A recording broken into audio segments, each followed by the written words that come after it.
Comment on crée 100 articles en 100 jours? Je suis très curieux. C'était quoi ton process pour déjà trouver les idées? Parce qu'il faut trouver 100 idées d'articles, puis après il faut les dérouler les idées.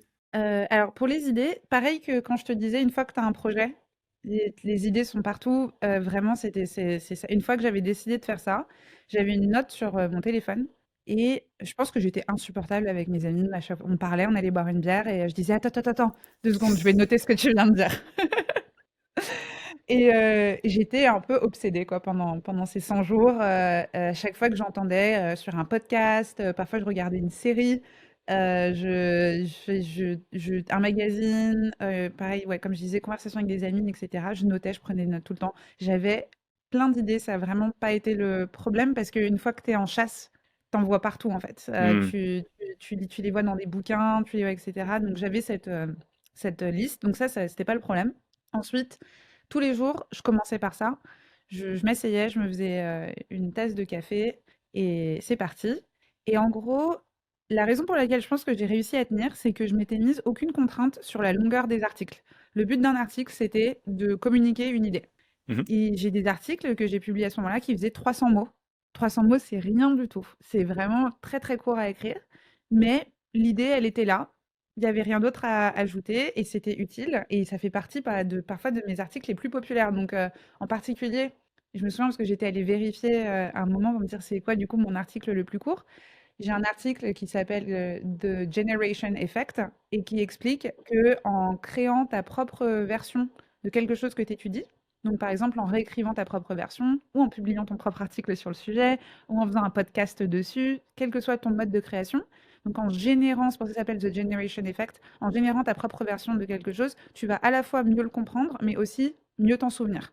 Donc c'est un super moyen d'étudier en fait qui est un petit peu plus fun que d'essayer de faire du par cœur. Et cet article, il fait à peu près 300 mots, même un peu moins de 300 mots, je crois, mais c'est parce qu'une fois qu'on a expliqué l'idée, mais que je vais pas faire enfin, du baratinage de SEO à rajouter 2000 mots juste pour remplir le truc. C'était expliqué en 300 mots. Et c'est un de mes articles les plus populaires parce que les gens trouvent le concept super utile et il n'y a pas besoin d'en dire plus. Donc, en gros, c'est comme ça que j'ai fait les 100 articles en 100 jours. C'est qu'il y a des articles où je me suis vraiment mais, perdue pendant des heures. J'ai passé 8 heures sur certains articles, mais parce que j'étais à fond. Je suis tombée dans un trou de Wikipédia, etc. Ça m'a pris toute la journée. Je lève la tête, il fait nuit. Et c'était génial. Et il y en a d'autres où, voilà, 300 mots, ultra rapide, voici l'idée. Et j'essayais pas forcément d'écrire sur des sujets qui étaient complètement originaux ou personne n'avait écrit dessus. J'essayais d'écrire sur des sujets qui étaient nouveaux pour moi. Donc en fait, l'article était un moyen pour moi d'étudier une question tous les jours. Donc c'était super intéressant. J'écrivais que sur des sujets où j'y connaissais rien avant de commencer à écrire l'article. Et à la fin de l'article, je savais donc du coup ce qu'il y avait sur ce sujet. Donc voilà, ça c'était le principe. Et parfois, bon, j'avais la chance d'être étudiante à ce moment-là. Comme on en parlait avant qu'on commence à enregistrer le podcast, parfois, voilà, il se passe des choses dans notre vie personnelle. On a beau avoir des systèmes, etc. Ça juste, ça fonctionne pas comme on veut. On a un voyage, on se retrouve devant la porte d'embarquement à se dire, oh zut, j'ai pas fait mon article aujourd'hui. Et dans ces cas-là, j'allais un peu piocher dans mes cours d'université pour voir est-ce qu'on n'a pas étudié un truc cette semaine qui pourrait être intéressant, etc. Et j'écrivais un petit article dessus. Donc voilà, 100 articles en 100 jours. Et c'est comme ça, en fait, au final, que j'ai commencé ma newsletter, mon business actuel. Tout ce que je fais aujourd'hui est parti de ce petit challenge à l'époque. Donc tu tiens pas compte du SEO, c'est marrant ça, pour quelqu'un qui est basé sur l'écriture. Non, j'ai juste un petit plugin qui me check que j'ai pas fait de choses absolument horribles dedans, donc qui me marque en rouge si on me dit vraiment ça, faut absolument pas faire. Mais sinon, non, j'écris tout à côté dans Google Docs, je fais mon truc, je le copy-paste et ensuite, ouais, en général, en 2 clics, je corrige deux, trois trucs que ça me dit surtout de ne pas faire ça. Ne pas mettre un lien sur le même mot externe, sur le même mot que tu essayes de rank pour ça, enfin ce genre de choses. Et puis je publie.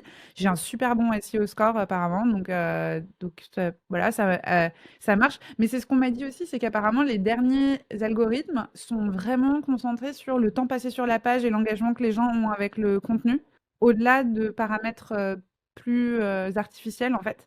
Et Mhm. donc vraiment, écrire du bon contenu que les gens trouvent utile et qu'ensuite ils partagent, c'est un moyen d'avoir un bon score SEO. Et je me suis retrouvée pas mal de fois sur Google Discover, qui est donc la page d'accueil de tous les téléphones Android.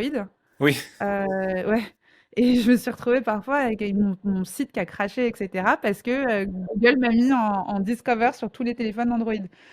Donc et j'ai ouais, donc voilà. Donc non, je pense, voilà, écrire du bon contenu utile, c'est une bonne règle en général.